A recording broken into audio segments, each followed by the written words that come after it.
اللهم صل وسلم على سيدنا محمد وعلى اله وصحبه اجمعين. ازيكم عاملين ايه؟ يا رب تكونوا في احسن حال. النهارده هعمل معاكم السمك المقلي المقرمش بطريقه المحلات، واحسن مليون مره من طريقه المحلات. بس قبل ما ندخل الفيديو نفعل زر الجرس ونعمل لايك جميل وكومنت حلو، ويلا بينا نسمي الله ونصلي على رسول الله وندخل نشوف الطريقه. اول حاجه كان عندي 2 كيلو سمك. السمك اللي انتوا شايفينه ده هو شلت منه 2 منه عشان بنتي ما بتاكلش السمك المقلي خالص.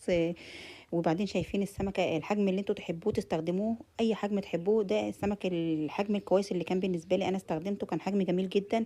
وبعد كده هخش على عمليه التنظيف. اول حاجه هشيل الزعانف اللي فيه دي كلها، وهقصقص كل اللي فيه ده، وهفتح البطن كمان وهنضفها كويس وهغسلها زي ما انتم شايفين كده اهوت. انا غسلته بالملح والليمون والدقيق. دي كانت اول غسله ليا بالنسبه لي، غسلتها بيه.